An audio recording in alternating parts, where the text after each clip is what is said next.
ஜிடிக்கு எதிரான போட்டியில் அபாரமான வெற்றியை பெற்ற சிஎஸ்கே பிளே ஆஃப் சுற்ற தற்போது உறுதி செய்து இருக்கிறது.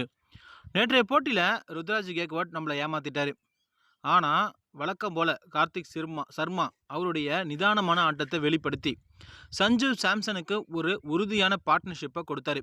டெல்லிக்கு எதிரான போட்டியில் இலக்கு என்னமோ ரொம்ப ரொம்ப கம்மி தான், 157 ரன்கள் தான்.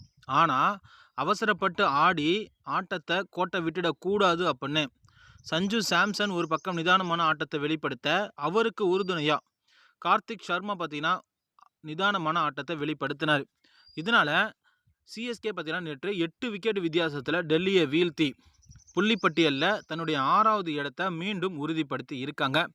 இன்னும் 4 போட்டிகள் மட்டுமே மீதம் இருக்கிறது. இந்த 4 போட்டிகளிலுமே சிஎஸ்கே வெற்றி பெற்றால் உறுதியாக சிஎஸ்கே பார்த்தீங்கன்னா பிளே ஆஃப் சுற்றுக்குள்ளே சென்றுவிடும்.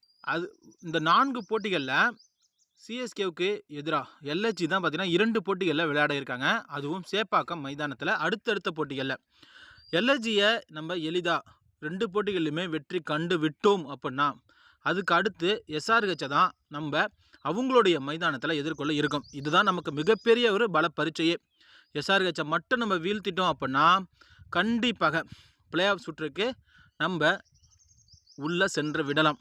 ஏன்னா புள்ளிப்பட்டியலில் மேலே 4 அணிகளுமே நேருக்கு நேர் மோத இருக்காங்க. இதனால் கண்டிப்பாக 2 அணிகள் மேலேயே 2 அணிகள் கீழே வரதுக்கு வாய்ப்பு இருக்கிறது. இதை பயன்படுத்தி சிஎஸ்கே வரக்கூடிய போட்டிகளில் வெற்றி பெற்று விட்டால் பிளே ஆஃபுக்கு கண்டிப்பாக சென்று விடலாம். அதற்கான பிளேயிங் 11 அணியும் தற்போது பந்து வீச்சிலும் சரி பேட்டிங்லேயும் சரி உறுதியாக இருக்காங்க. இதை மாற்றாமல் ருத்ராஜ் கேக்வாட் இதே பாணியில் கொண்டுட்டு போனார் அப்படின்னா பிளே ஆஃப்ஸுக்கு நம்மளால் சென்று விட முடியும். இது போன்ற கிரிக்கெட் தகவலோட உடனுக்குடன் தெரிந்து நம்ம சேனலை மறக்காமல் சப்ஸ்கிரைப் பண்ணுங்கள். தேங்க்யூ.